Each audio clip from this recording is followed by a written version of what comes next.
Munugode MLA Komatireddy Rajagopal Reddy సొంత party నేతలపై సంచలన కామెంట్స్ చేశారు. మంత్రి పదవిపై ఆశలు పెట్టుకున్న ఆయన పార్టీ సీనియర్ నేతపై ఘాటు వ్యాఖ్యలు చేశారు.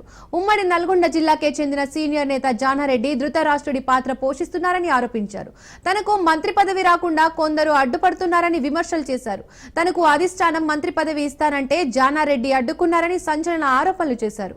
తనకు అధిష్టానం మంత్రి పదవి ఇస్తానంటే పార్టీలోని కొందరు సీనియర్ నేతలకు చెమటలు పడుతున్నాయన్నారు. కోమటిరెడ్డి చేసిన ఈ కామెంట్స్ కాంగ్రెస్ పార్టీలో కలకలం రేపుతున్నాయి. పార్టీ సీనియర్ నేతపై రాజగోపాల్ రెడ్డి కామెంట్స్ చేయడం చర్చనీయాంశంగా మారింది. కొందరు నాయకులు చెప్తే బాగుండదు, దుర్మార్గంగా ధర్మరాజులాగా ఉండాల్సిన జానారెడ్డి గారు కూడా మహాభారతంలో ధృతరాష్ట్రుడి పాత్ర పోషిస్తాడు.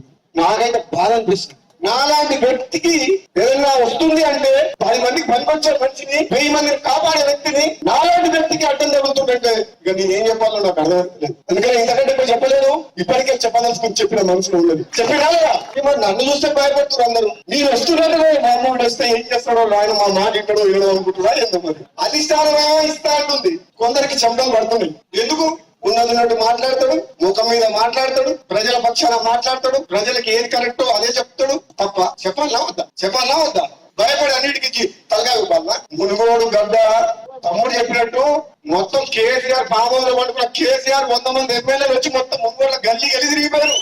ఒక వ్యక్తి రాజీనామా చేస్తే ప్రజల పక్షాన ఒక్క వ్యక్తి నిలబడతానికి 100 మంది ఎమ్మెల్యేలు వచ్చిన చరిత్ర ఎక్కడైనా భారతదేశ చరిత్ర ఉందా?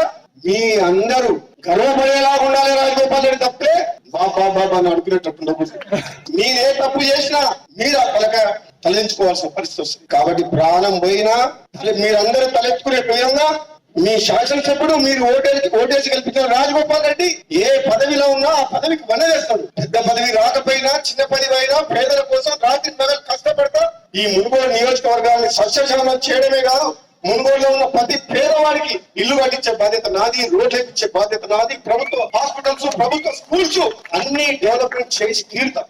కొందరు నాయకులు చెప్తే బాగుండదు, దుర్మార్గంగా ధర్మరాజులాగా ఉండాల్సిన జానారెడ్డి గారు కూడా మహాభారతంలో ధృతరాష్ట్రుడి పాత్ర పోషిస్తాడు.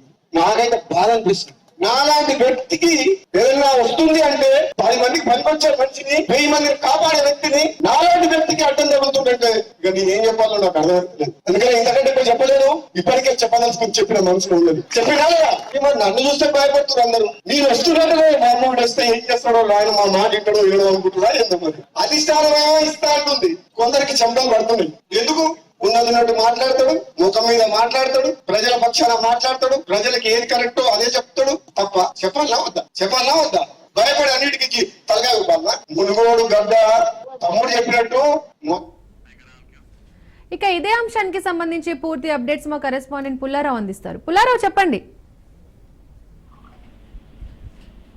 ఈరోజు మునుగోడు ఎమ్మెల్యే కోమటిరెడ్డి రాజగోపాల్ రెడ్డి కొన్ని ఆసక్తికరమైనటువంటి వ్యాఖ్యలు చేసిన పరిస్థితి అయితే ఉండడం జరిగింది. ముఖ్యంగా మంత్రివర్గ విస్తరణ సంబంధించేసి ఈ నెల 3వ తారీఖు మంత్రివర్గ విస్తరణ ఉంటుందని చెప్పేసి కూడా పూర్తి స్థాయిలో రాష్ట్ర అధిష్టానం ప్రకటించిన పరిస్థితి ఉండడం జరిగింది. ముఖ్యంగా ఇదే విషయానికి సంబంధించేసి మంత్రివర్గ విస్తరణలో భాగంగా 5 కొత్త వారికి మంత్రి పదవులు ఇస్తున్నామని చెప్పేసి కూడా అధిష్టానం ప్రకటించిన పరిస్థితి నెలకొంది. కాకపోతే 3వ తారీఖు జరిగినటువంటి మంత్రివర్గ విస్తరణ అనేది జరగకుండా ఆగిపోవడం మాత్రము రాష్ట్ర వ్యాప్తంగా కూడా సర్వత్రా చర్చనీయాంశంగా మారిన పరిస్థితి నెలకొందని చెప్పవచ్చు. ముఖ్యంగా మంత్రివర్గ విస్తరణకు సంబంధించేసి మాజీ మంత్రిగా ఉన్నటువంటి కాంగ్రెస్ పార్టీ సీనియర్ నాయకులుగా ఉన్నటువంటి జానారెడ్డి అడ్డుకట్ట వేశారు అని చెప్పేసి కూడా సర్వత్రా కూడా చర్చనీయాంశంగా మారిన పరిస్థితి నెలకొంది. ప్రజెంట్ గా చూస్తే మాత్రము 3వ తారీఖు సంబంధించి మంత్రివర్గ విస్తరణ జరగాల్సిన ఉండగా జానారెడ్డి ఒక అధిష్టానానికి కేంద్ర అధిష్టానానికి ఒక లేఖ రావడం జరిగింది. ముఖ్యంగా హైదరాబాద్, రంగారెడ్డి జిల్లాలకు సంబంధించేసి మంత్రివర్గంలో ఎలాంటి స్థానం కల్పించలేదు, ప్రతి జిల్లాకు సంబంధించేసి మంత్రివర్గంలో స్థానం కల్పించాలని చెప్పేసి కూడా జానారెడ్డి ఆ యొక్క లేఖలో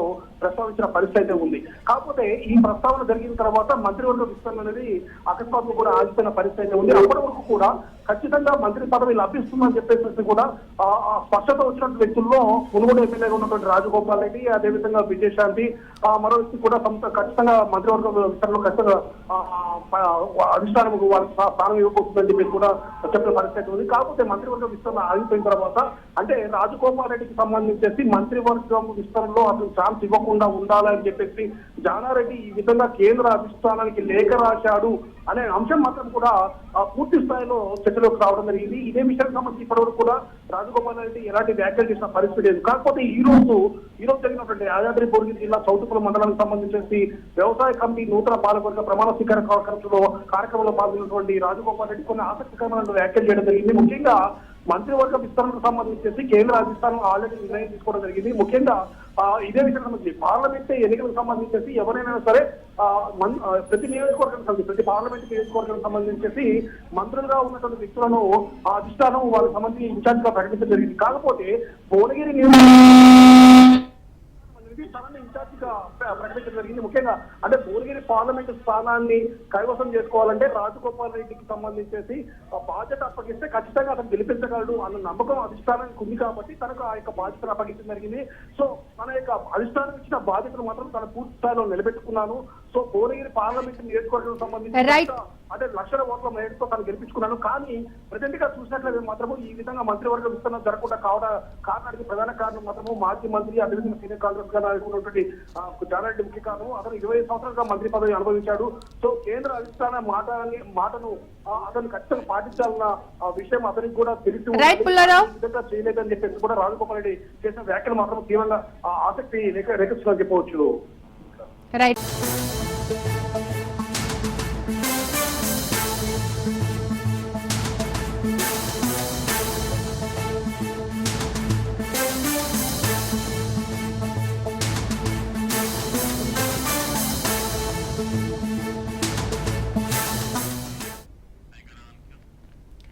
హైదరాబాద్ బాలానగర్ లో విషాదం చోటు చేసుకుంది. బైక్ నడుపుతున్న వ్యక్తిపై నుండి ఆర్టీసీ బస్సు దూసుకెళ్లింది. దీంతో యువకుడు అక్కడికక్కడే మృతి చెందాడు. చలానా రాసేందుకు వాహనదారుడిని ఆపే ప్రయత్నం చేశారు ట్రాఫిక్ పోలీసులు. దీంతో అదుపు తప్పి బైక్ కింద పడింది. ట్రాఫిక్ పోలీసుల నిర్లక్ష్యంతో వాహనదారుడు మృతి చెందాడని ఆరోపిస్తూ స్థానికులు ఒక్కసారిగా తిరగబడ్డారు. యువకుడి మృతికి ట్రాఫిక్ పోలీసులే కారణమంటూ స్థానికుల ఆగ్రహం వ్యక్తం చేశారు. దీంతో పోలీసులతో వాగ్వాదానికి దిగారు. పలువురిపై పోలీసులు లాఠీచార్జ్ చేశారు. బాలానగర్ నర్సాపూర్ వెళ్లే రూట్ లో భారీగా ట్రాఫిక్ జామ్ అయింది.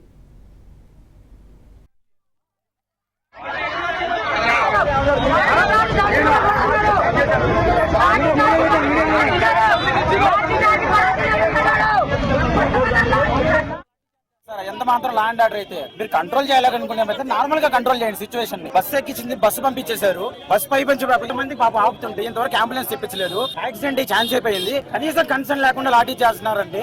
ఎటువంటి బిహేవియర్. బస్సు వెళ్ళిపోయింది. బస్సు ఎప్పుడు వెళ్ళిపోయింది వాళ్ళు వెళ్ళి లోపలికి వచ్చినారు. పబ్లిక్ మీడియా వెళ్ళి లోపలికి వెళ్ళి కానిస్టేబుల్ తీసుకొచ్చేంత వరకు ఎటువంటి పోలీసులు బయటకు వచ్చి కనీసం కన్సర్న్ తో పైన కొట్టు కూడా కప్పలేదు. తీసుకొచ్చి కచ్చిపులు చెప్పితే కానీ పోలీసులు బయటికి రాలేదు. ఇక్కడే ఉన్నారండి కానిస్టేబుల్. కనీసం నోరు సమాధానం కూడా చెప్పట్లేదు. ఎట్లా జరిగిందని కూడా చెప్పాలి. మళ్ళీ తిరిగి అడుగుతూ ఉంటే లాఠీ ఇచ్చి కొడుతున్నారు జనాలు. అంటే దాన్ని బట్టి అర్థం చేసుకోండి ఇలా ఎంతలా ఉన్నారు. అక్కడ కొట్టడం ఏంటి? అక్కడ చనిపోయి ఆల్రెడీ మనిషి ఉన్నాడు కదా. అక్కడ పొలిటికల్ పబ్లిక్ మీటింగ్లకి అయితే పోలీసులు బందోబస్తు తీసుకొచ్చి మాత్రం లాఠీ లేకుండా మెయింటైన్ చేస్తారు. పాపం అనుమానితంగా చచ్చిపోయిన అతని దగ్గర ఇంతమంది పబ్లిక్ ప్రొటెస్ట్ చేస్తుంటే లాఠీ చార్జ్ తీసుకొచ్చి మీరు ప్రొటెస్ట్ చేస్తున్న మీద కన్సర్న్ ఉంది. ఏ మాత్రం పబ్లిక్ పాయింట్ ఆఫ్ వ్యూ మీద కన్సర్న్ ఉంది అసలు నాకు అర్థం కాదు. అలా బిహేవ్ చేస్తారు ఎంత మాత్రం కాకపోతే. ఇంకా అంబులెన్స్ రాకపోతే ట్రక్కులు ఎక్కిస్తానంటే డ్రైవర్లు మేము ఎక్కించుకోనంటే ఎక్కించుకొని ఉన్నారు. పోలీసులు బెదిరించి కూర్చోబెడితే. ఇదే ఘటనకు సంబంధించి మరిన్ని అప్డేట్స్ మా కరెస్పాండెంట్ పవన్ ఫోన్ లైన్ లో అందిస్తారు. పవన్ చెప్పండి. బాలానగర్ లో ట్రాఫిక్ పోలీసుల నిర్లక్ష్యానికి ఒక వాహనదారుడు కూడా మృతి చెందాడు. అయితే రన్నింగ్ లో ఉన్న వాహనాన్ని కూడా ఆపేందుకు ట్రాఫిక్ పోలీసులు ప్రయత్నించడంతో ఒక్కసారిగా వాహనదారుడు బైక్ పై నుంచి కూడా కింద పడ్డాడు. దీంతో వెనుక వస్తున్న ఆర్టీసీ బస్సు అతన్ని ఢీకొట్టడం, అతను తలపై నుంచి కూడా వెళ్ళడంతో స్పాట్ లోనే ఒక వ్యక్తి కూడా చనిపోయాడు.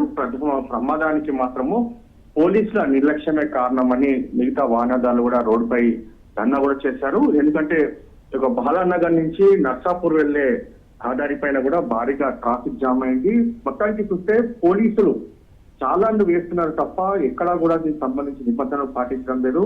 ఒక వాహనదారుడు మాత్రము తన వాహనం పైన స్పీడ్ గా ఉన్నప్పుడు పోలీసులు ఒక్కసారిగా అతన్ని పట్టుకోవడంతో ఆ వాహనదారుడు కూడా కింద పడిపోయాడు. దీంతో తలపై నుంచి కూడా బస్సు వెళ్ళడంతో ఆ మృతి చెందారు. ఇదంతా కూడా ట్రాఫిక్ పోలీసుల నిర్లక్ష్యమే అనేది మాత్రం ప్రధానంగా ఇటు వాహనదారులు కూడా మిగతా సంబంధించిన వారు కూడా ఆందోళన వ్యక్తం చేస్తారు.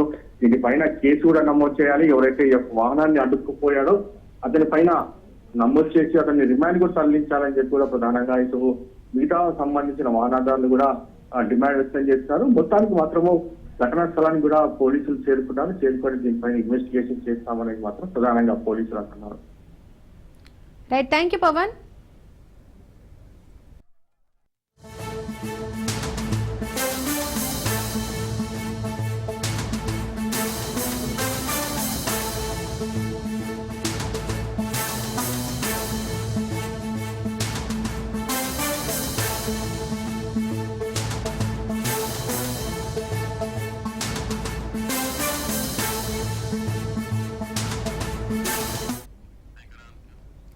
హైదరాబాద్ లో వర్క్స్ బోర్డు బిల్లుకు వ్యతిరేకంగా నిరసనలు కొనసాగుతున్నాయి. కాంగ్రెస్ నేత షేక్ అక్బర్ ఆధ్వర్యంలో నిరసన ర్యాలీ చేపట్టారు.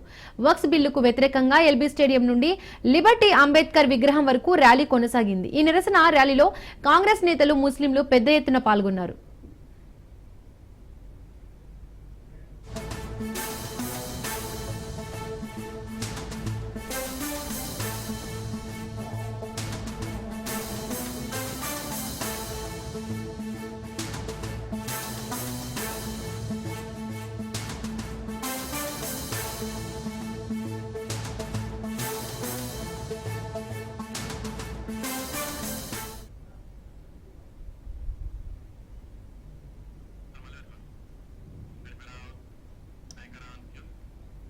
హైదరాబాద్ లో వర్క్స్ బోర్డు బిల్లుకు వ్యతిరేకంగా నిరసనలు కొనసాగుతున్నాయి. కాంగ్రెస్ నేత షేక్ అక్బర్ ఆధ్వర్యంలో నిరసన ర్యాలీ చేపట్టారు.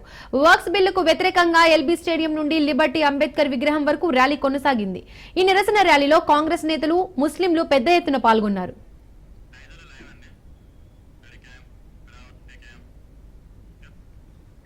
ఇదే అంశానికి సంబంధించి పూర్తి అప్డేట్స్ మా కరెస్పాండెంట్ సైదులు లైవ్ లో అందిస్తారు.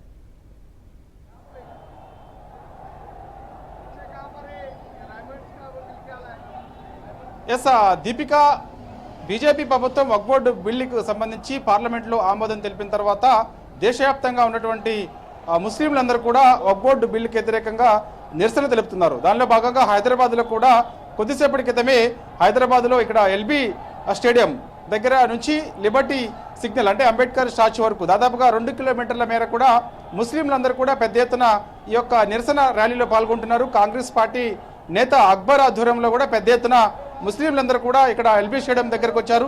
ఇక్కడ నుంచి నేరుగా లిబర్టీ సిగ్నల్ దగ్గర ఉన్నటువంటి అంబేద్కర్ స్టాచ్యూ దగ్గర కూడా పెద్ద ఎత్తున ముస్లింస్ అందరూ కూడా అక్కడికి నిరసనగా వెళ్తున్నారు. మోదీ ఖచ్చితంగా ఈ బిల్లుని వెనక్కి తీసుకోవాలని చెప్పేసి కూడా ప్రధానంగా ముస్లింలందరూ కూడా డిమాండ్ చేస్తున్నారు. ప్రస్తుతం కొంతమంది ముస్లింస్ ఉన్నారు, మాట్లాడే ప్రయత్నం చేద్దాం. చెప్పండి, ముఖ్యంగా ఈ యొక్క వక్ఫ్ బోర్డు బిల్లు వల్ల మీకు ఇబ్బందులు తలెత్తే అంశం ఏంటి? అంటే ఎందుకు మీరు ఈ వక్ఫ్ బోర్డు బిల్లుకి నిరసన తెలుపుతున్నారు?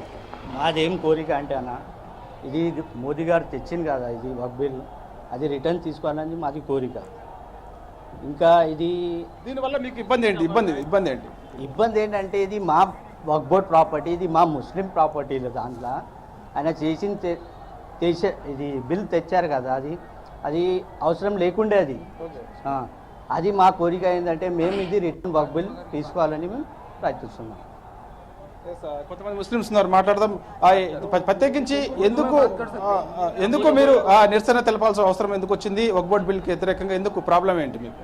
ये जो वक्फ बिल का जो अपने प्रॉपर्टीज है, ये हमारे जो बड़े हैं वो ये जो बड़े हमारे जो बड़े लोग हैं उन्होंने हमारे वक्फ कर दिए तो जमीन उसको हमारे को जो बड़े हमारे जो पहले थे बड़े लोग वो वक्फ हमारे को कर दिए थे, तो वो जमीन हमारी प्रॉपर्टी है, हमारे वक्फ में आ गई सो प्रॉपर्टी। वो वक्फ में प्रॉपर्टी आगे बाद जो मोदी हुकूमत है ये उससे छीनना चाह रही है, वो हम उनको नहीं देना चाह रहे। जो रिजेक्ट बिल है जो लोग पास कर लिए वो बिल को रिजेक्ट करना है हमको, उतना है। उसके लिए जो रैली निकाली गई इसके लिए हमारी मेहनत चल रही है.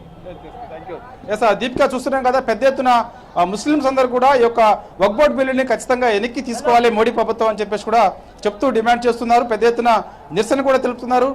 పెద్ద ఎత్తున ఇటు బ్లాక్ జెండాలు పెట్టి ఊపుతూ వీళ్ళు అందరూ కూడా నేషనల్ జెండాతోటి ఖచ్చితంగా మేమందరం కూడా ఈ దేశంలో భాగస్వాములం కాబట్టి మమ్మల్ని కూడా మా వక్ఫ్ బోర్డుకు సంబంధించి ముఖ్యంగా ఈ యొక్క ప్రాపర్టీ విషయంలో కూడా ఎటువంటి ఇటు ఏరే వాళ్ళ యొక్క అనుమతులు ఎట్టి పరిస్థితుల్లో కూడా ఉండొద్దు అనేది ప్రధాన డిమాండ్ కాబట్టి ఖచ్చితంగా ఈ యొక్క వక్ఫ్ బోర్డు బిల్లును ఖచ్చితంగా కేంద్రం వెంటనే వెనక్కి తీసుకోవాలని చెప్పేసి కూడా ప్రధానంగా డిమాండ్ చేస్తున్నారు. పెద్ద ఎత్తున కాంగ్రెస్ పార్టీ ఆధ్వర్యంలో నేతలందరూ కూడా ముస్లింస్ అందరూ కూడా గ్రేటర్ హైదరాబాద్ పరిధిలో ఉన్నటువంటి ముస్లింస్ అందరూ కూడా ఈ యొక్క నిరసన కార్యక్రమంలో పాల్గొంటున్నారు. ఇటు ప్రభుత్వం కూడా 3 గంటల నుంచి 5 గంటల వరకు కూడా ఈ యొక్క నిరసన తెలిపేందుకు ముస్లింస్ కి అవకాశం ఇచ్చింది కాబట్టి దాదాపుగా సమయం చూస్తే మాత్రం 4 కావస్తున్న నేపథ్యంలో మరో గంట పాటు కూడా ఈ యొక్క ముస్లింస్ అందరూ కూడా ఈ యొక్క వక్ఫ్ బోర్డు బిల్లుకి వ్యతిరేకంగా నిరసన తెలుపుతారు. మరో 10 నిమిషాలలోనే కొందరు నేతలందరూ కూడా అక్బర్తో సహా మిగిలిన కొందరు నేతలందరూ కూడా ఈ యొక్క వక్ఫ్ బోర్డు బిల్లుకి నిరసనగా కొంతమంది ఇటు ముస్లింస్ ఉద్దేశించి కూడా మీడియాతో కూడా మాట్లాడే అవకాశం అయితే కనిపిస్తుంది. Deepika. Right, thank you Saidulu.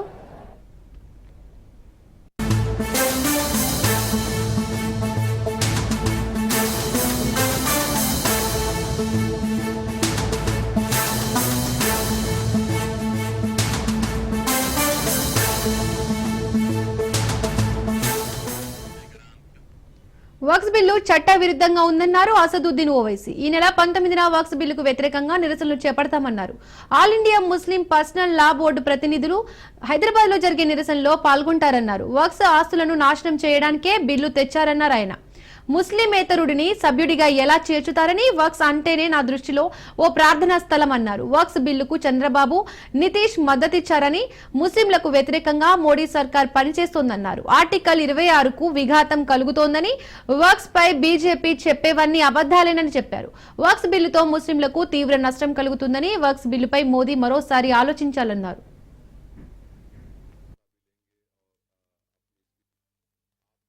बताना जरूरी समझता हूं और मुझे यकीन है कि आपके जरिए से पूरी जनता को, आवाम को ये बात मालूम होगी कि हैदराबाद दारुसलाम में 19 अप्रैल के दिन शाम में 7 बजे से 10 बजे तक all India Muslim personal law board की जानिब से वक्फ अमेंडमेंट बिल 2025 के खिलाफ एक प्रोटेस्ट मीटिंग, पब्लिक मीटिंग रखी जा रही है और जिसकी सदारत all India Muslim personal law board के सदर मौलाना खालिद सैफुल्लाह रहमानी साहब करेंगे और इस प्रोटेस्ट पब्लिक मीटिंग में जो all India Muslim personal law board की तरफ से की जा रही है उसमें तेलंगाना और आंध्र प्रदेश के मुस्लिम पर्सनल लॉ बोर्ड के मेंबर्स, तेलंगाना और आंध्र प्रदेश के बड़े बड़े मुस्लिम ऑर्गेनाइजेशंस जिसमें जमीयतुल उलमा भी है, जमात इस्लामी भी है और मशाइखीन इस प्रोटेस्ट पब्लिक मीटिंग में हिस्सा लेंगे। उलमा इकराम इस पब्लिक मीटिंग में हिस्सा भी लेंगे और अपनी स्पीचेस और अपने खिताबात के जरिए आवाम को बताएंगे कैसा ये वक्फ अमेंडमेंट बिल वक्फ के मफाद में नहीं है। और साथ ही साथ हमारी ये कोशिश भी है कि जो पार्लियामेंट वक्फ कमेटी के मेंबर्स हैं हम उनसे भी बात कर रहे हैं और अगर उनका शेड्यूल परमिट करता है तो वो भी आकर 19 अप्रैल के दिन 19 अप्रैल के दिन जो ये पब्लिक मीटिंग होने जा रही है उसमें हिस्सा लेंगे। 19 अप्रैल